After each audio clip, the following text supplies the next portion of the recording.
Game changer for Amazon after the company unveiled its new robotic system, which uses more than 750,000 robots to sort, lift, and carry packages in the warehouse.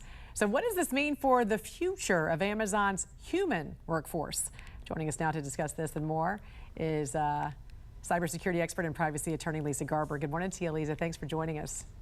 Hi, Jan. Great to see you.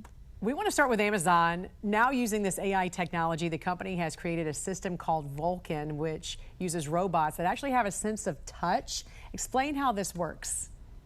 Yes, and actually the Amazon director of science said robots are normally numb and dumb, but these are different. These are a big advancement. Amazon has already rolled out robots for years, but these, their arms look like rulers with hair straighteners attached, and they use AI algorithms to be trained on touch and feel, so the feedback they get in order to be able to pull items from the shelves. And they've said they're already helping with millions of orders, half a billion orders already in Washington State and in parts of Germany. How is this move different from the company's 2023 robotic venture, and how many human jobs will be replaced now as a result of this? That is certainly the biggest question right now. And Vulcan is different than the 2023 robot we saw, which was called Digit, which was supposed to look a little bit more like a human with 2 legs. And Digit was rolled out, but it wasn't successfully deployed. They're still trying to figure out how to make it save money and help the company become more efficient. But really, Amazon has said this is an opportunity for its workforce. They will train you up. They will help you learn more about robotics, how to repair these systems, have them be operational on the floor. So these jobs obviously will stay for now, but over the next decade or so, we could see a transition into what kind of skills are necessary to work at the Amazon warehouse. Sounds like a big shift there.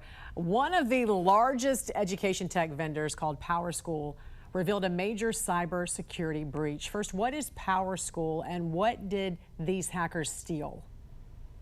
PowerSchool is one of the largest educational tech vendors in the world. And really, it's a platform for schools to use to carry out regular tasks like communication, track attendance, manage certain records, track professionals that work there as well.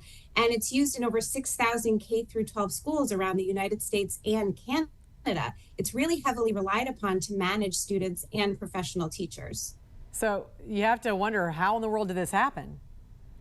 Exactly. So really, it looks like they missed a basic cybersecurity, cyber hygiene step, which is having multi-factor authentication. That little annoying step that as you enter a password and then a secondary code, it looks like a malicious hacker gained access to its HR system using credentials that it stole. There was no double check, including the multi-factor authentication. It was able to access records related to 62 million kids and 10 million teachers. And the school actually paid a ransom and attempted to negotiate with the malicious hacker. And it looks like the hacker didn't follow through with their word to delete the data after the payment. So unfortunately, we're now seeing extortion attempts on schools around the United States and Canada to have the schools pay again to hide that data. And it included social security numbers, medical records, attendance, things like that. Okay, so as a parent, how do you know if your children are now at risk, and what can you do to protect their information? We may not know if our child was part of this breach. So what we definitely should do is change any credentials we used associated with this EdTech vendor. And if you tend to reuse usernames or passwords, change all those too, just to be safe. Yeah. And as parents, we actually have the ability to carry out a credit freeze or credit monitoring for our kids, even though they have no credit yet. So that's something that's very important, an easy step to do to make sure you're not going to be negatively impacted by this breach. All right. Cybersecurity expert and privacy attorney Lisa Garber. Always great information. Thanks for joining us. Thank you, Jan.